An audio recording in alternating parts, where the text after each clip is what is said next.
भगवान शिव ने कामदेव को भस्म क्यों किया था? वो क्या है इसका पूरा रहस्य? क्या आप जानते हैं भगवान शिव ने प्रेम के देवता कामदेव को अपनी तीसरी आंख से भस्म कर दिया था?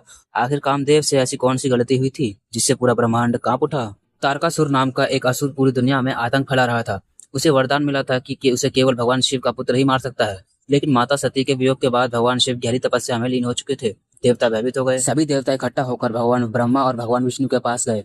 उन्होंने कहा, अगर शिवजी तपस्या से बाहर नहीं आए तो तारकासुर पूरी सृष्टि पर कब्जा कर लेगा। तब सभी की नजर भगवान कामदेव पर गई। कामदेव जानते थे शिवजी की तपस्या भंग करना बहुत खतरनाक है, फिर भी संसार की रक्षा के लिए उन्होंने यह कार्य स्वीकार कर लिया। उनकी पत्नी रति डर गई, लेकिन कामदेव कैलाश जाने के लिए तैयार हो गए। कामदेव माता पार्वती और वसंत ऋतु के साथ कैलाश पर पहुंचे। अचानक पूरा वातावरण बदल गया। फूल खिलने लगे, ठंडी सुगंधित हवाएं चलने लगी, पक्षी गाने लगे। लेकिन भगवान शिव गहरी तपस्या में लीन रहे। लेकिन उन्होंने अपनी आंखें नहीं खोली, वो तपस्या में लीन रहे। कामदेव ने धीरे से अपना पुष्प बाण निकाला और भगवान शिव पर चला दिया। जैसे ही बाण शिव जी को लगा, उनकी ध्यान अवस्था टूट गई। पूरा ब्रह्मांड कांप उठा। भगवान शिव ने धीरे धीरे अपनी आंखें खोली। उन्हें समझते देर नहीं लगी कि उनकी तपस्या भंग की गई है।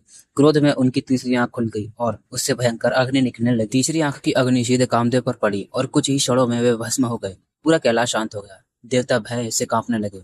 रति रोने लगी। कामदेव की पत्नी रति रोते हुए भगवान शिव के चरणों में गिर गई। उन्होंने कहा, प्रभु, कामदेव ने यह सब संसार की रक्षा के लिए किया था। रति की भक्ति देखकर भगवान शिव शांत हो गए। भगवान शिव ने कहा, कामदेव शरीर के बिना भी जीवित रहेंगे, इसीलिए उन्हें अनंग कहा गया, जिसका अर्थ है बिना शरीर वाला। कहा जाता है कि आज भी प्रेम और आकर्षण में कामदेव की शक्ति मौजूद है। इसके बाद भगवान शिव और माता पार्वती का मिलन हुआ और आगे चलकर जन्म हुआ भगवान कार्तिकेय का, जिन्होंने तारकासुर का वध किया। इस प्रकार संसार की रक्षा हुई। क्या आपको कामदेव और शिव जी का यह रहस्य पहले से ही पता था? तो कमेंट में लिख दीजिए हर हर महादेव। अगर आपको ये वीडियो अच्छी लगी हो तो प्लीज लाइक और सब्सक्राइब कर देना।